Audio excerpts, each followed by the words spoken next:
Yesterday we were talking about feng shui shoes, and today we're going to talk about vacuum shoes. And the reason that I really wanted to bring this up is to make sure that you don't jump too early. And if you do, you need to get prepared. You need to get yourself sussed out as to make sure that you've got things lined up that are going to keep you stable when you start moving over into your new path. Now, this is such a common issue. I learned this and became aware of it really in the role of helping people with addictions. Often people relapse, in my opinion.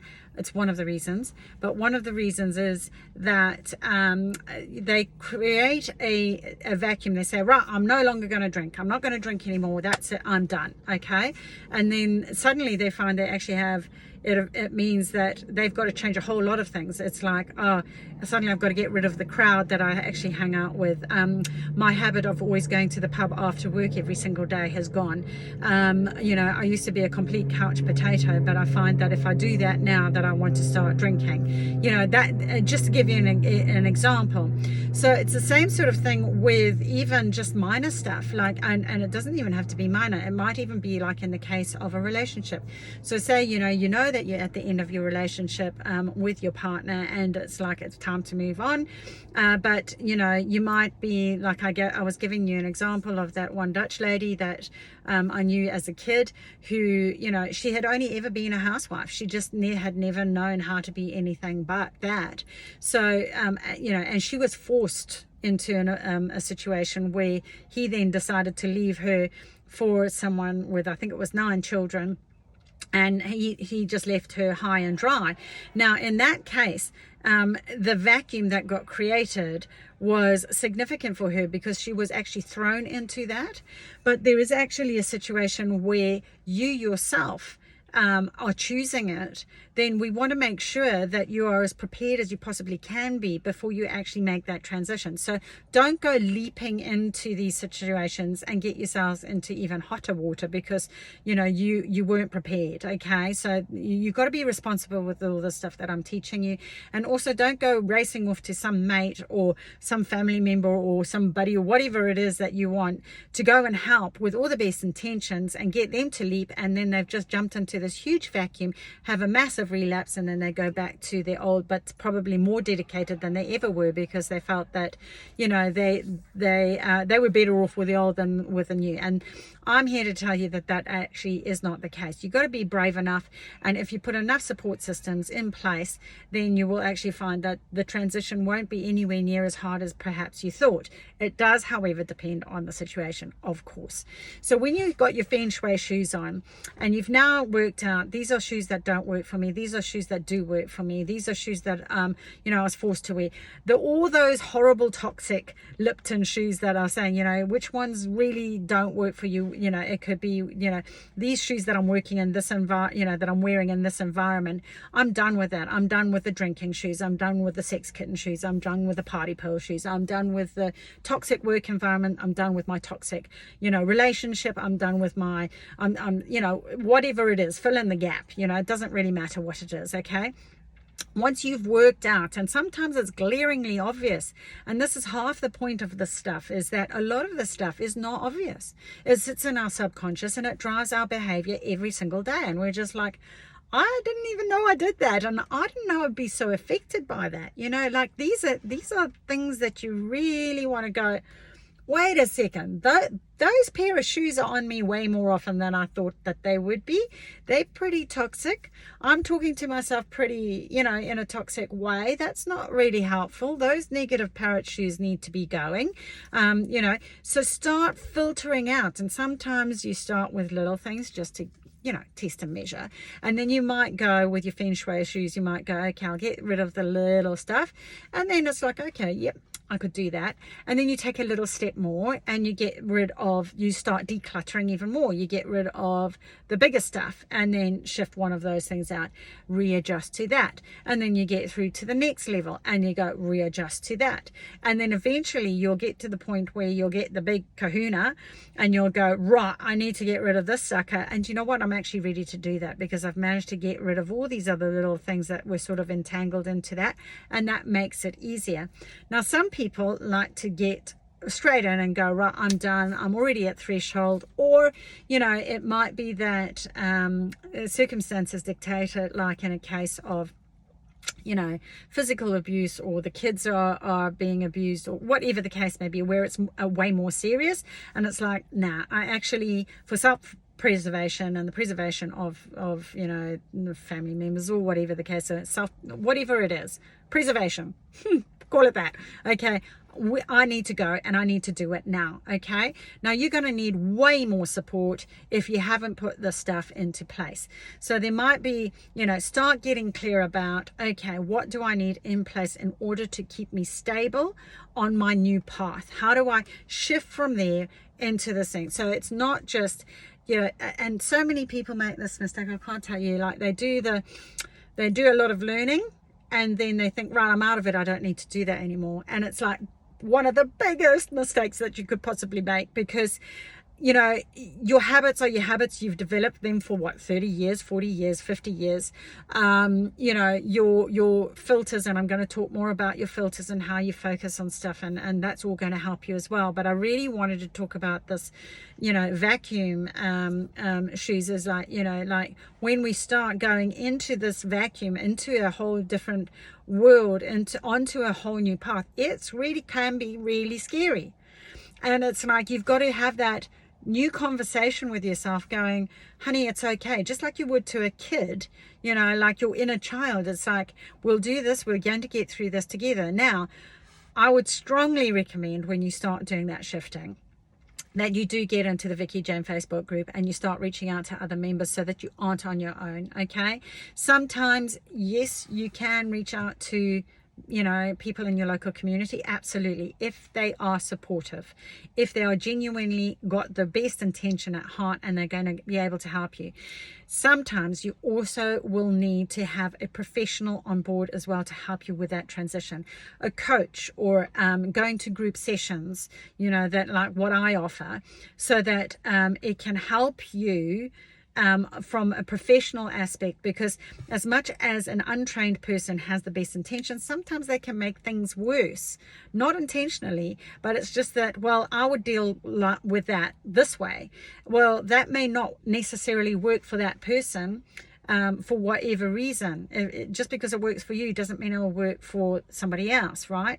So, you know, getting actual learned strategies that have been tried and tested and have worked for many that have walked on this unpleasant path of yours before, you now have someone who's trained to go, you know what, you have, you know, and that's why I do all these techniques and all of this, is it's all to say, look, you know, be aware of this stuff. Like if you had just taken the leap of faith and gone over to the other side, like, you know, say you were leaving a toxic relationship and you suddenly, and you've never been without anyone in your life before, you are going to be flailing, baby. You're just going to be struggling big time, especially if, you know, all the girlfriends and whatnot are all on his side, and you've only got a handful of ladies that kind of get where you're coming from, but they might be kind of in the same boat, so they don't really know what to say. Even if they wanted to say the right thing, they're not going to be able to.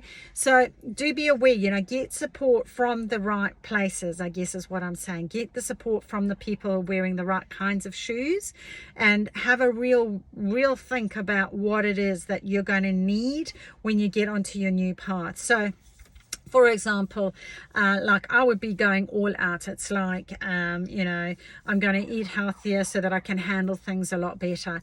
I'm going to be able to, I'm going to do exercise and do my breathing techniques. I'm going to invest in the emotional, you know, toolkit that Vicki Jane's got, because I know that I'm going to have wobbles, and that when that wobble comes, I'm going to have my breathing technique. I'm going to have the de-stress techniques that she's got in the toolkit that I can use anytime, any place, anywhere. They're short, they're sweet, and I can take, you know, once I've learned them, I can use them for myself, for my kids, for whoever else. And it's that kind of thing. It might be that you go on a retreat, you know, that to get your headspace right, to create the vacuum. It might be that, you know, you pick up a course and you find some positive distractions, not negative distractions. So don't go drinking, don't go smoking, don't go drugging, don't go whatever it is. That would be a natural, or in the past would have been a natural tendency for you to have done. Now think about, okay, what things am I going to do to replace that? So it might be I'm now going to join a hiking club or a walking club, or it might be a swimming club, or it might be a knitting club. It could be anything, like whatever floats your boat. You might want to learn how to paddleboard. I don't know, I'm just throwing ideas out there. But the idea is that you have multiple, not just one, multiple things that are going to keep you stabilized when you get onto the new path, because the vacuum can be, it's actually quite disorienting. I don't know if you've ever scuba dived. I'm a rescue diver, and one of the things that is really disorienting is when it's really murky in the water and you're quite far down. You have to get to certain levels to equalize, to get your oxygen and your nitrogen levels and everything balanced correctly, right? And so what you do is you go down and you do your swim or whatever. And I remember one time particularly, and this really was quite scary for me. This was in Durban in South Africa. I went for a rescue dive, for a scuba dive there. And it's very turbulent waters there. And so it kicks up a lot of sand. And it's just like being in a cloud. You can't see further than your arm is stretched, right? And I was with an irresponsible buddy. You always swim with a buddy. And he, kept swimming off and darting whatever. But he was a lot younger than me, and he had all the fancy kit, and he had a knife, and he had all the, whatever. Anyway, what I was really, really grateful for is at this particular day that we went diving, he did vanish, but I got caught up in some fishing wire. And it was, I don't know if you know much about fishing, but that often the fishing wire is like that nylon, so you can't actually see it. And it was hooked up on my tank, and I could tell that I was nowhere near the surface. So it was an extremely daunting scenario to be in, especially when you can't see your buddy, and also with a buddy that isn't very reliable. Like, I didn't know him from a bar of soap. I only met him that day, and I was the experienced diver being buddied up with him. And I, of course you can't see this fishing wire, but no matter what I did, so I was in this situation where I'm like, can't see the bottom, can't see the top. You can see light, but it's literally just debris and sand floating in front of you, right? So you don't know whether you're up or down. Now, I felt like I was floating in space, really, but in an uncomfortable way, because I'm thinking, how much air do I have before somebody realizes that I'm actually stuck here? And like, you have to equalize. You have to go to certain levels and equalize and equalize. And I knew that I wouldn't be able to do that because I was too far down. And it is extremely, you really have to put your MacGyver shoes on, and you have to do your deep breathing, and you have to think outside the square. And it's interesting that I've thought about that, but it is kind of like that when you're jumping into the abyss, into the unknown. And just to let you know, obviously I was okay, otherwise I wouldn't be able to do this video, right? But what happened is, thank God, this kid came swimming back, and thank goodness he had his fancy knife on him, and he was able to cut the wire, and he set me free, and I was able to equalize properly, and I had enough air to get to the surface. I was really fortunate. I was quite far from the boat by that stage, because the boat had also drifted, but it was okay. I came, they did come and get me. But here's the thing is, like, it can feel like that in the real world. Like, when you leap into something, you don't know if it's going to work out or not. You don't know if it's a good thing or if it's a bad thing, but you do know that whatever you had before was so painful and so not working for you that really you just have to let it go, and you just have to what we call let go and let God, you know. In I think they use that term in the AA arena, where it's just like you just have to take the leap of faith, like that fool in the tarot card that I was talking about, where you leap out and you hope to God that everything's going to work, which is kind of what like all of this is about, you know.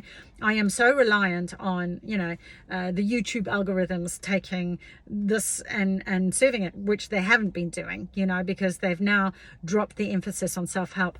Why? I don't know, you know. Anything that's going to help and benefit people, wouldn't you put that first over, you know, Kim Kardashian got new eyelashes? I mean, you know, nothing against Kim, she's actually a really gorgeous girl, but you know what I'm saying, it's just like, you know, where's the focus? You know, they need to put their new Raz glasses on so that they could get a better focus. But you know, there is that leap of faith that is required, and it does feel like vacuum. You kind of have to just trust that you can fly, that you can swim, that you can't see the next step in front of you. And maybe I will talk about that in another video. You know, it's how to get through that and start navigating those waters, where you stick with the new path, and make sure. But this is the first step, is being aware that there are vacuum shoes and you're going to have them whether you like them or not, and it is going to feel uncomfortable, but stick with it. Now, if you found that useful, please be a darling and you know, share this, or invite someone to the Facebook group. It's free, you know, and you've got a community of like-minded super soul sisters just like you. I mean, why wouldn't you? You know, if you don't do this on your own, you're going to just make the transition that much harder if you do. So if you're not already in the group, hop over. It's completely free, and there's some beautiful, lovely super soul sisters in there for you to join.